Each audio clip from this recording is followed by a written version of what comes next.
어스틴 주님의 교회 매일 말씀 묵상에 오신 여러분들을 환영합니다. 하나님 말씀과 함께 풍성한 하루 누리시길 바랍니다. 안녕하세요 성도 여러분, 9월 25일 월요일 말씀 묵상 시작하도록 하겠습니다. 오늘 함께 묵상할 말씀은 히브리서 12장 6절에서 8절까지의 말씀입니다. 자, 함께 읽겠습니다. 주께서 그 사랑하시는 자를 징계하시고 그가 받아들이시는 이는 아들마다 채찍질하심이라 하였으니 너희가 참음은 징계를 받기 위함이라. 하나님이 아들과 같이 너희를 대우하시나니 어찌 아버지가 징계하지 않는 아들이 있으리요. 징계는 다 받는 것이거늘 너희에게 없으면 사생자요 친아들이 아니니라. 아멘. 사랑의 반대말이 무엇인지 아십니까? 사랑의 반대말은요, 증오하는 것도 아니고요, 미워하는 것도 아닙니다. 왜냐, 우리가 누군가를 사랑할 때요, 그 사랑하는 대상을 향해서 어쩔 때에는 분노가 이를 때도 있고요, 어쩔 때는 그 사랑하는 그 대상이 미워 보일 때도 있기 때문입니다. 사랑함에도 불구하고 그럴 수 있다라는 것입니다. 그렇다면 도대체 이 사랑의 반대말은 무엇이냐? 사랑의 반대말은요, 무관심입니다.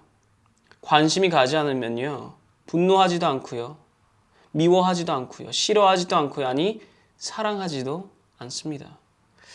그냥 아무런 생각도 들지 않고 상대방을 향해 아무런 관심도 없습니다. 왜입니까? 나하고 관계가 없는 사람이기 때문입니다. 나와 관계없는 사람이다 라고 생각하니까요, 나와 그 어느 것 하나 연결되어 있지 않는다 라고 생각하니까 관심이 없는 것입니다.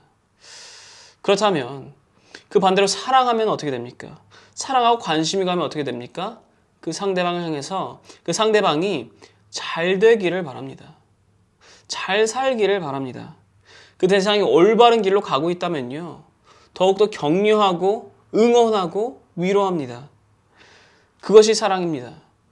그런데 만약 그 상대방이 잘못된 길로 가고 있다면요, 미움받을지언정 권면하는 것이 바로 사랑이다라는 것입니다. 그리고 그와 같이 부모님들이 자신의 자녀를 징계하는 것 또한 사랑입니다. 오늘 본문의 말씀은요, 이 사랑의 징계에 관한 말씀입니다. 왜 징계가 사랑인지, 그리고 우리가 하나님으로부터 징계를 받을 때 왜 우리는 이것을 사랑으로 받아들여야 하는지, 왜 사랑으로 받아들이며 나아가야 하는지를 알려주고 있습니다. 본문의 시작은 이렇습니다. 6절입니다. 주께서 그 사랑하시는 자를 징계하시고 그가 받아들이시는 아들마다 채찍질하심이라 하였으니. 아멘. 주님께서 어떠한 자를 징계한다고 쓰여 있습니까? 사랑하는 자를. 그리고 어떠한 자를 채찍질한다라고 쓰여 있습니까? 아들, 즉 자녀된 자들을. 그래서 우리는 누구입니까? 우리는 하나님께 어떠한 자들입니까? 우리가 하나님을 어떻게 부릅니까? 주기도문 가운데 우리는 하나님을요, 하늘에 계신 우리 아버지여 라고 부릅니다. 우리는요, 하나님의 아버지의 아들, 딸들입니다. 그렇게 하나님께서는요, 만약에 우리가 잘못된 길로 가게 되면요, 서슴없이 우리를 징계하신다라는 것입니다. 잠언 13장 24절에 이렇게 쓰여 있습니다. 매를 아끼는 자는 그의 자식을 미워함이라. 자식을 사랑하는 자는 근실히 징계하느니라. 아멘. 하나님께서 우리에게 무관심하셨다면요, 우리가 엇나가든 잘 나가든 상관하지 않으십니다. 관심 없으니까, 관계가 없으니까. 근데 우리와 하나님 사이에는요, 관계가 형성이 되어 있습니다. 부모와 자식 간의 관계라는 이 관계가 형성이 되어 있다라는 것입니다. 그렇게 주님께서는요, 이 잠언서에 쓰여 있던 것 같이 매를 아끼지 아니하시고 우리에게 근실히 징계하십니다. 잘 되라고, 잘 살라고.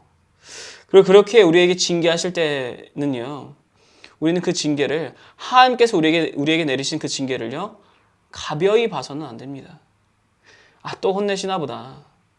또 잔소리 하시는구나. 또 이거 조금 맞으면 또 다시 지나가겠지. 그렇게 여겨서는 안 된다라는 것입니다. 오늘 함께 읽었던 이 본문 말씀, 히브리서 12장 6절 말씀 이전 말씀인 5절에요. 이렇게 쓰여 있습니다. 5절입니다. 또 아들들에게 권하는 것 같이 너에게 권면하신 말씀도 잊었도다. 일렀으되 내 아들아 주의 징계하심을 경히 여기지 말며 그에게 꾸지람 받을 때 낙심하지 말라. 아멘. 주님께서 우리에게 내리신 징계, 그 징계 경히 여기지 말아라. 가볍게 여기지 말라라고 말씀하십니다. 사춘기 소년소녀처럼 그냥 한 귀로 듣고 한 귀로 흘리는 그러한 일 하지 말아라 라고 하시는 것입니다. 집중을 해야 합니다. 주님께서 하시는 그 말씀에, 그 인도하심에 우리는 집중해야 된다는 것입니다. 왜냐? 그래야지만 우리가 올바른 길로 나아갈 수 있기 때문입니다. 주님께서 우리에게 알려주시는 그 올바른 길, 그 집중해야지만 나아갈 수 있기 때문입니다.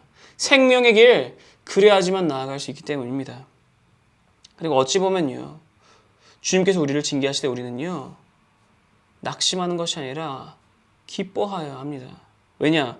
11절, 오늘 본문 말씀 11절에 이렇게 쓰여 있습니다. 무릇 징계가 당시에는 즐거워 보이지 않고 슬퍼 보이나 후에 그로 말미암아 연단받은 자들은 의와 평강의 열매를 맺느니라. 아멘. 징계를 받을 때에는요, 물론 슬퍼할 수도 있고요, 아파할 수도 있습니다. 그런데 그럼에도 불구하고 우리가 징계를 받을 때 기뻐하고 즐거워할 수 있는 그 이유는요, 하나님의 징계는 우리에게 유익이 있기 때문입니다. 하나님께서는요, 징계를 하실 때 우리가 그냥 낙심하고 좌절하는 그 상황 가운데 가만히 놔두시지 않으십니다.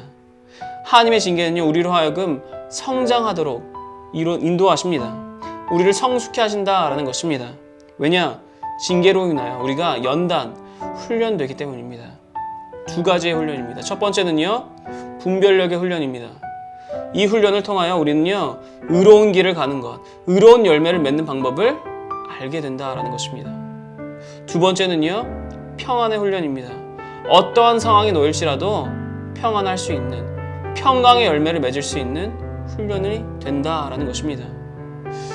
사랑하는 성도 여러분, 이 두 가지의 열매 꼭 맺으시기 바랍니다. 이 두 가지의 열매 기대하시기 바랍니다.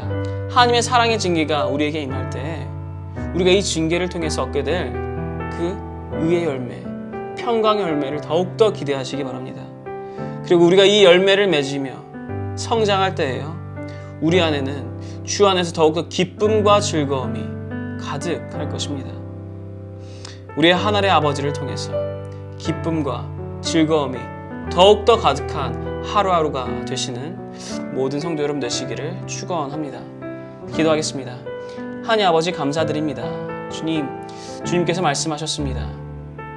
징계를 기뻐하라 말씀하셨습니다. 맞습니다. 주님께서는 우리를 사랑하시기에, 우리를 자녀로 생각하시기에, 우리가 주님의 자녀가 되기에 주님께서 우리에게 징계를 아끼지 아니하시는 것을 믿습니다. 주님, 그 징계를 통하여 우리가 성장할 수 있도록 허락하시고, 그 징계를 통하여 우리가 열매 맺을 수 있도록 허락하시고, 그 징계를 통하여 우리가 주 안에서 더욱더 기뻐하고 즐거워할 수 있도록 인도하여 주옵소서.